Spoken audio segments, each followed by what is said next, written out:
नमस्कार दोस्तों, आज मैं वैशाली उपाध्याय आपके साथ उपसर्ग हिंदी व्याकरण में उपसर्ग विषय पर चर्चा करूंगी। तो आप स्क्रीन पे देख सकते हो, आपको 3 फूल बने हुए दिखेंगे। 3 फूलों में फूलों के बीच में जो शब्द है, जैसे गुण, योग और देश, ये शब्द मूल शब्द है और उसके चारों ओर पंखुड़ियों में जो शब्द लिखे हुए हैं वो शब्द उस शब्द से बने हुए नए शब्द हैं। तो निर्देशित उदाहरणों में गुण, योग और देश शब्दों से पहले कुछ शब्दांश जोड़कर नए शब्द बनाए हैं। तो आइए देखते हैं कैसे होता है। तो यहाँ पे आप देख सकते हो, दूर प्लस गुण, दुर्गुण। शब्दांश कौन सा है? दूर, ये जुड़ गया, प्लस गुण मतलब गुण, ये मूल शब्द है, इसके साथ जुड़कर नया शब्द बनाता है, वो है दुर्गुण, जो एक गुण शब्द का अर्थ बदल देता है। जैसे गुण तो अच्छाइयाँ हमारी, और दुर्गुण तो हमारे अंदर रही हुई बुराइयाँ। उसी प्रकार स प्लस गुण, स ये शब्दांश है मतलब उपसर्ग है, प्लस गुण बराबर सगुण। प्र प्लस योग तो प्रयोग, वि प्लस योग तो वियोग, स्व प्लस देश तो स्वदेश, उप प्लस देश तो उपदेश। तो इसी प्रकार नीर प्लस गुण तो निर्गुण, अव प्लस गुण तो अवगुण, सम प्लस योग तो संयोग, उप प्लस योग तो उपयोग, और वी प्लस देश तो विदेश, अनु प्लस देश तो अनुदेश। इन सारे शब्दों में जो शब्दांश है वो है दूर, नीर, स, अव, प्र, सम, वि, उप, स्व तथा अनु। ये जो शब्दांश है वो मूल शब्द के साथ जुड़कर मतलब गुण, योग और देश नया शब्द बनाते हैं, जिनका प्रयोग स्वतंत्र रूप से, ये जो उपसर्ग है ना, दूर, नीर आदि का स्वतंत्र रूप से हम उपयोग नहीं कर सकते। जैसे दूर तो उसका स तो ऐसे स्वतंत्र रूप से उसका उपयोग हम नहीं कर सकते।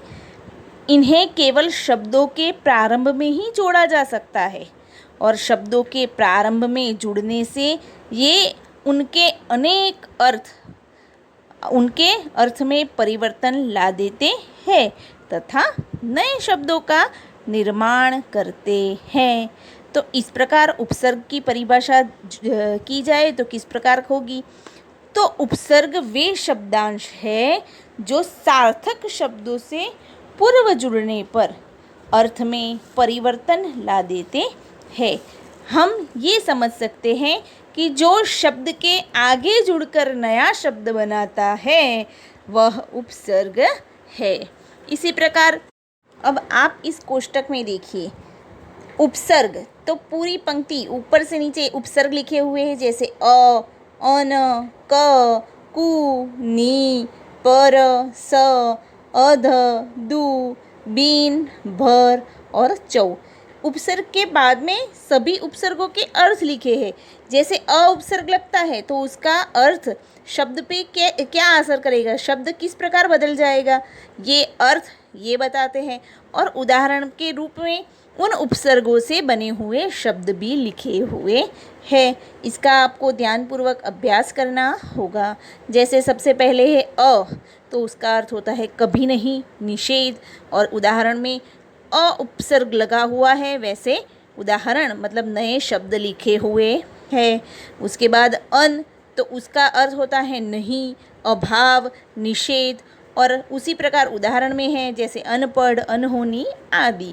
तो क का अर्थ होता है बुरा या बुरी, तो उससे बनते हुए शब्द जैसे कपूत, कु तो उसका भी बुरा और बुरी ऐसा अर्थ होता है, नी तो अभाव, नहीं, पर तो पराया, स तो सहित, के साथ वाला सहित, अध तो आधा, दू तो बुरा अथवा दो गुना, ये दो अर्थ में आ सकता है। अगर आप कहते हो कि दुगुना हुआ तो दुगुना में उसका डबल मतलब मीनिंग ऐसा होता है कि डबल हो गया, और दुखद तो बुरा।